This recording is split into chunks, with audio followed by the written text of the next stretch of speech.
हरे कृष्णा। श्रीमद् भागवतम स्कंद 1 अध्याय 1 श्लोक नंबर 5। त एकदा तु मुनय प्रार्थहूत हुताज्ञन् सत्कृतं श्रुतमाशिनं प्रपुच्छरितमादरात्। एक दिन यज्ञाग्नि प्रज्वलित करके अपने प्रातःकालीन कृत्यों से निवृत्त होकर तथा श्री सूत गोस्वामी को आदर पूर्वक आसन अर्पण करके ऋषियों ने सम्मान पूर्वक निम्नलिखित विषयों पर प्रश्न पूछे। तात्पर्य: आध्यात्मिक सेवाओं के लिए प्रातःकाल सर्वश्रेष्ठ समय होता है। ऋषियों ने श्रीमद् भागवतम के वक्ता के लिए ससम्मान एक ऊंचा आसन अर्पण किया, जिसे व्यास आसन कहते हैं। श्री व्यासदेव समस्त मनुष्यों के मूल आध्यात्मिक उपदेष्टा हैं। अन्य सभी उपदेशक उनके प्रतिनिधि माने जाते हैं। प्रतिनिधि वही है जो श्री व्यासदेव के दृष्टिकोण को सही प्रस्तुत कर सके।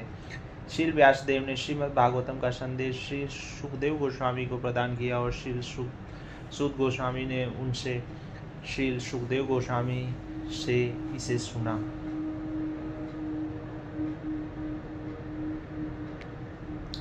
श्री व्यासदेव के सभी प्रामाणिक प्रतिनिधियों को गुरु शिष्य परंपरा में गोस्वामी समझना चाहिए। ये गोस्वामी अपनी समस्त इंद्रियों को वश में करके पूर्ववर्ती आचार्यों के पथ में दृढ़ रहते हैं।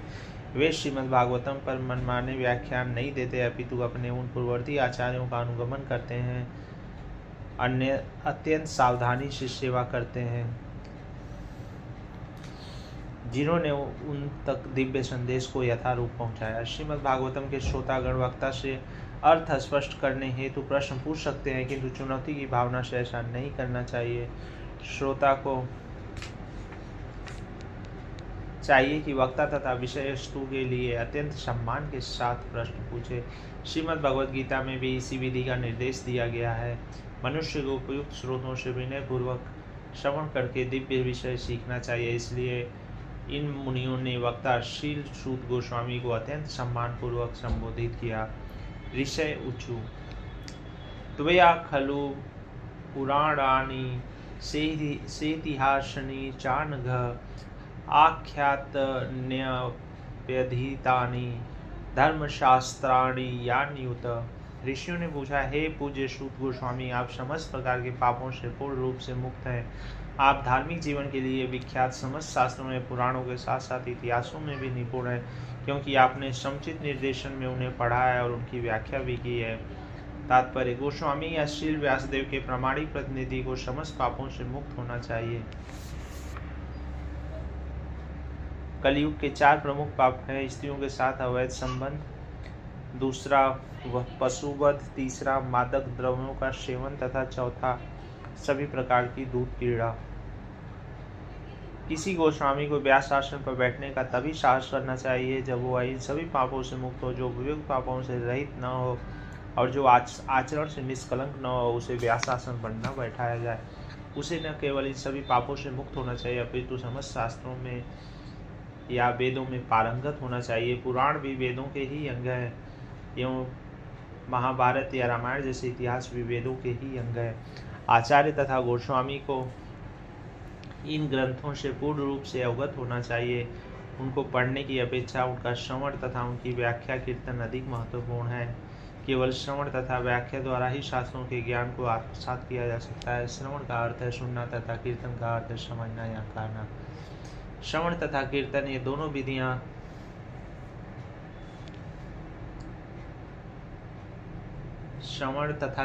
दोनों विधियां प्रगतिशील आध्यात्मिक जीवन के लिए अति आवश्यक है।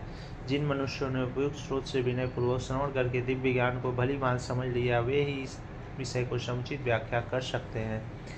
यानि वेद विद्या श्रेष्ठो भगवान बादरायण अन्य च मुनय सूत परावर विदो विदु।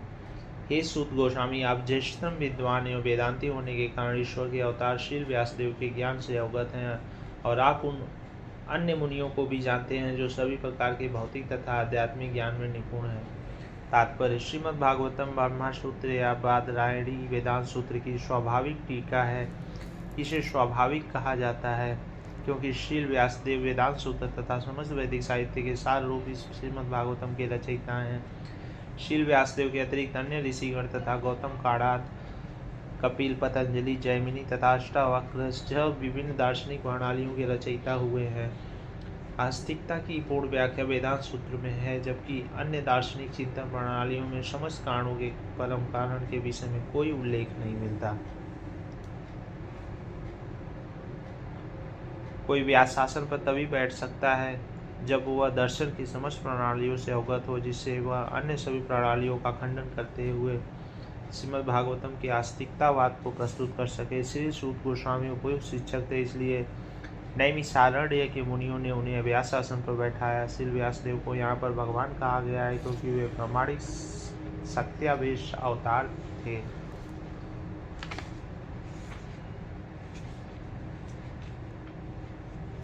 वेत्थ त्वं सौम्य तत्सर्व वेत्थ त्वं सौम्य तत्सर्व तत्त्वतस्तदनुग्रहात् ब्रूयो स्निग्धस्य शिष्यस्य गुरुवो गुहामप्युत। इससे भी अधिक चूंकि आप विनीत हैं, आपके गुरुओं ने एक सौम्य शिष्य जानकर आप पर सभी प्रकार से अनुग्रह किया, अतः आप हमें वह सब बताएं जिससे आपने उनसे वैज्ञानिक ढंग से सीखा है।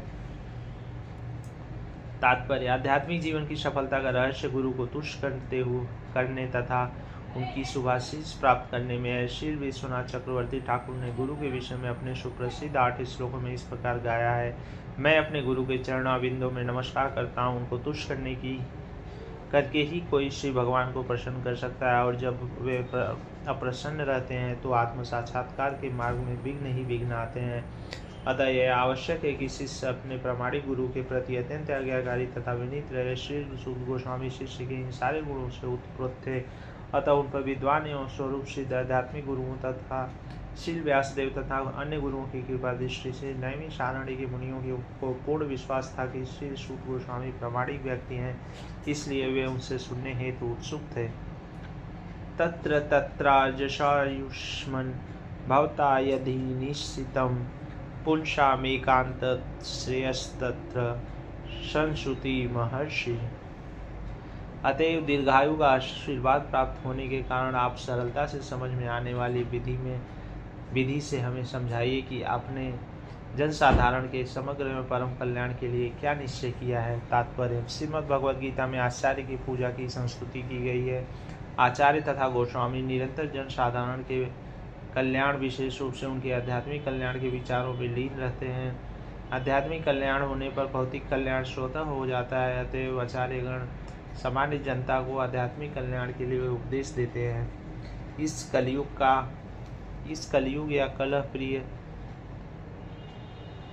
लौह युग की अक्षमताओं को देखते हुए मुनियों ने श्री सूत गोस्वामी से प्रार्थना की कि वे संपूर्ण शास्त्रों का निचोड़ प्रस्तुत करें, क्योंकि इस युग के मनुष्य सभी प्रकार से पतित हो गए हैं।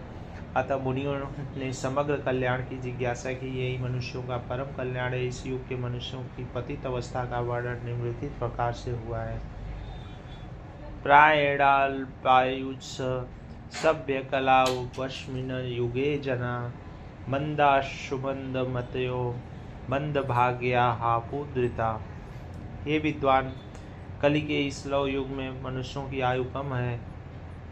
वे झगड़ालू, आलसी, पथभ्रष्ट, अभागे होते हैं तथा साथ ही साथ सदैव विचलित रहते हैं। तात्पर्य: भगवत भक्त सामान्य जनों की आध्यात्मिक उन्नति के लिए सदैव चिंतित रहते हैं। जब नैमिषारण्य के मुनियों ने इस कलयुग के मनुष्यों की अवस्था का विश्लेषण किया तो उन्होंने देखा कि उनकी आयु अल्प हो गई। कलयुग में आयु अल्प होने का कारण अपर्याप्त आहार नहीं, अपितु अनियमित आदतें हैं। आदतों को नियमित करके तथा सादा भोजन करके कोई भी व्यक्ति अपना स्वास्थ्य बनाए रख सकता है। अधिक भोजन करना, अधिक इंद्रिय तृप्ति करना, दूसरों की दया पर अत्यधिक आश्रित रहना और रहस्य के कितने मानक मनुष्य की प्राण शक्ति तक को चूस लेते हैं।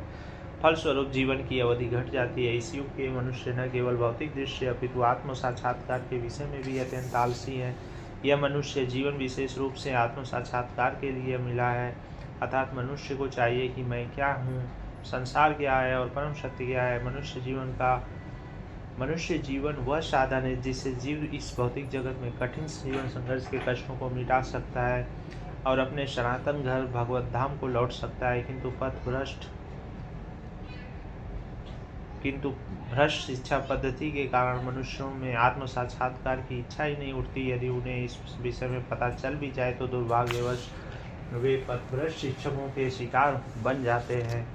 इस युग में मनुष्य न केवल विभिन्न राजनीतिक वर्गों तथा दलों के शिकार हैं, अपितु विभिन्न प्रकार के इंद्रिय तृप्त करने वाले आकर्षणों में भी ग्रस्त हैं। सूखी सिनेमा, खेलकूद, जुआ, क्लब, संसारिक पुस्तकालय, बुरी संगति, धूम्रपान, मदिरापान, छलावा, चोरी, मनमुटाव इत्यादि अनेकानेक व्यस्तताओं के कारण उनके मन सदैव विचलित और चिंताओं से ग्रस्त रहते हैं। इस युग में अनेक दूर्त मनुष्य अपने अपने धार्मिक पंथ खड़े कर देते हैं जो किसी शास्त्र पर आधारित नहीं होते हैं। प्रायः ऐसे मनुष्य ही जो इंद्रिय तृप्ति के व्यसनी हैं ऐसी संस्थाओं के प्रति आकृष्ट होते हैं। फलस्वरूप धर्म के नाम पर अनेक पाप कर्म किए जाते हैं, जिसके कारण मनुष्यों को न तो मानसिक शांति मिल पाती है, न स्वास्थ्य लाभ हो पाता है।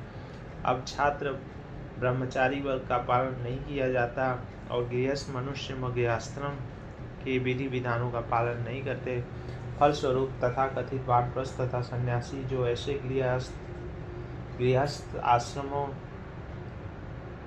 से आते हैं अपने कठोर पथ से आसानी से विचलित हो जाते हैं। कलयुग में समस्त परिवेश श्रद्धा विहीनता से भरा है। मनुष्य आध्यात्मिक मूल्यों से रुचि नहीं दिखाते। अब तो भौतिक इंद्रिय तृप्ति ही सभ्यता का मानदंड बनी हुई है। ऐसी भौतिक सभ्यता को बनाए रखने हेतु मनुष्य ने जटिल किस्म के राष्ट्रों तथा समुदायों का निर्माण कर लिया है और विभिन्न गुटों में निरंतर प्रत्यक्ष